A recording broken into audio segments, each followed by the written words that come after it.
Hi, it's Scott. ROCKFILE back with another podcast review for you. Going to talk about the 2002 movie Solaris.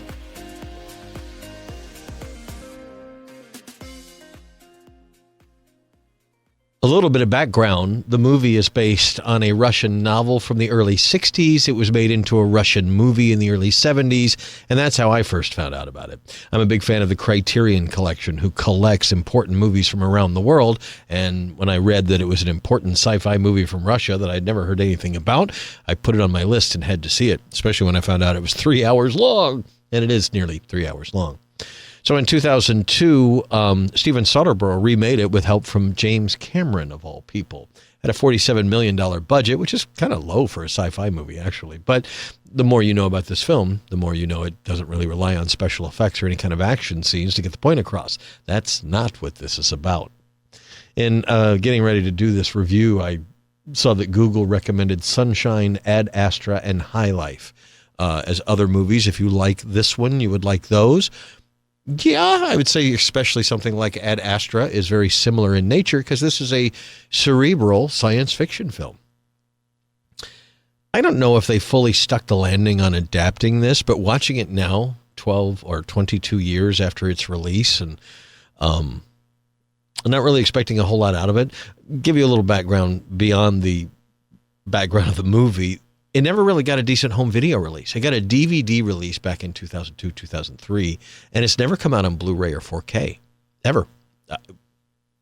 For a movie that was budgeted at $47 million and only made $30 million, you'd think they would put a few copies out just to recoup some investment, but that's not exactly how things work in Hollywood. George Clooney was cast as the star, and at the time I was like, really? in that, it's a very heavy, kind of intelligent sci-fi movie, but he pulls it off. Watching it now, he did really great in the role. The rest of the cast also does well.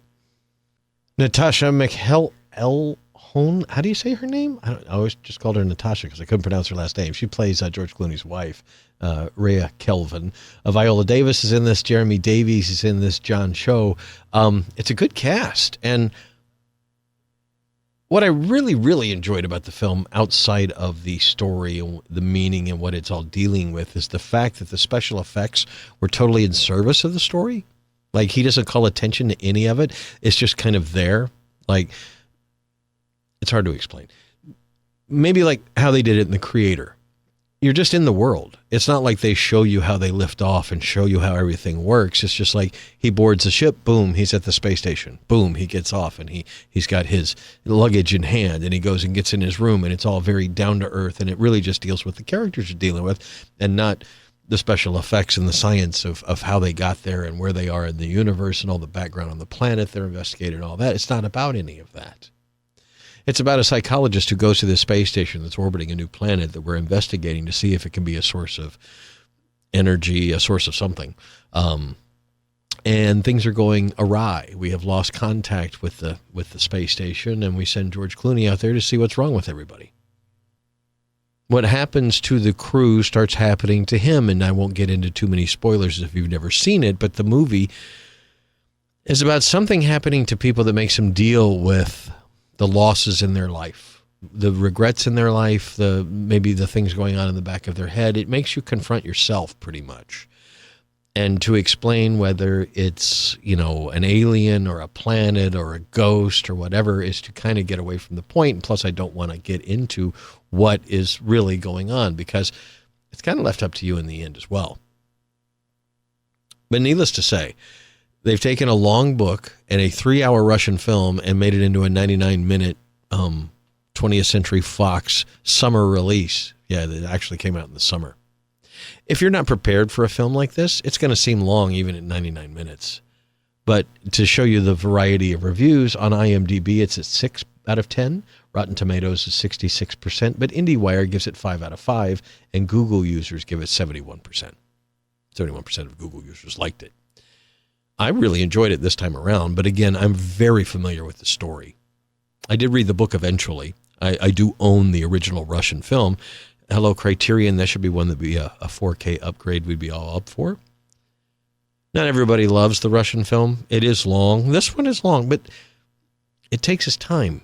it has a languid pace, and I don't mean that in a bad way. It's supposed to be meditative. You're supposed to be thinking about all of this as it's hitting you, and they don't sugarcoat it. They show you things. Salman Rushdie one time talked about when they were filming this, he called the original movie a sci-fi masterpiece, an exploration of the unreliability of reality and the power of human unconscious, the great examination of the limits of rationalism, and the perverse power of even the most ill-fated love. Yeah.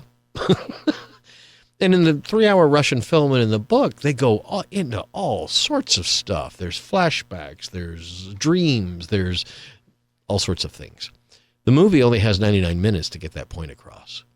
I think there was probably some good stuff left on the cutting room floor, and I don't know if in the end they got all the points across they intended to. But it's not bad. It's a Cliff Notes version of the original. They tried to streamline it. They tried to give it a good... I highly recommend the original 1972 Russian film. This version, if you can't stand subtitles in 3 hours of a Russian film, is going to, just terrify you at the prospect of watching it, then watch Solaris. The main reason I watched it because I told you it never got a home video release. Hopefully now that 20th Century Fox and Disney are all together, and Sony is going to be releasing more of the 20th Century Fox and Disney product, then maybe this will get a high definition or at least an ultra high definition release. That would be nice. But I was goofing around on Vudu, which is now rebranding as Fandango at Home. Fandango bought it from Walmart last year before, and now they're rebranding it as Fandango at Home. Yeah, that rolls off the tongue, but anyway. They were having a sale, $5 movies, and I keep a wish list of certain digital copies of movies that I either own that didn't come with digital copies or movies that I want to see that there's not an easy way for me to get a hard copy of it. Because I do like having a hard copy. I don't want my entire movie library to be in space, because if it goes away, it goes away. I want a hard copy of some of these. But for this one, since it's never gotten a home video release and it was on sale for $5 the other day, I grabbed it. In 1080p, the movie looks great. I can only imagine in 4K with HDR, it would look fantastic. But it wasn't a big budgeted film. It was $47 million in 2002. Special effects are very good, what there are. The planet looks amazing. The spaceships, the technology, everything looks good. George Clooney walking around the street in the future, in this unnamed future, it just looks like the street. Some of the sound effects and some of the stuff let you know it's the future. But like I said, it's all very down to earth, and that's one of the things I like about it, that it's really about the drama. It's about what's going on in people's heads and finding out the mystery of all of this. It's not about the technology. It's not about science fiction. This could have been taken at any point in time, however they could explain what happens, but it really isn't about the sci-fi part of it. It's about being human. Anyway, I would go back and watch the Russian version before I'd watch this again, but revisiting it now, it wasn't horrible. It just, for me, it's the short version. It cuts out a lot, and it is entertaining, and I watched it to the end and paused it and look at my phone, but all said and done, the original 1972 film, as good, if not better. With James Cameron and Steven Soderbergh, you would think, but, trying to mesh this into a big summertime blockbuster just didn't work out. So, and I would say, as far as that goes, failure, but they made a decent movie. If I didn't know anything about the book, I might have liked this movie better, but I just don't know that they stick the landing. It's a little confusing the way it's done. But again, part of the story is the unreliability of memory and dreams and thought and reality. So check it out. I think it's definitely worth a watch and definitely worth a discussion. Solaris, it's available on various streaming services. You may have to rent it. I don't know if it's available free anywhere, but this week it was on sale for $5 on Vudu, becoming Fandango at Home. Solaris from Steven Soderbergh from 2002. Check it out if you're into cerebral sci-fi. You may dig it.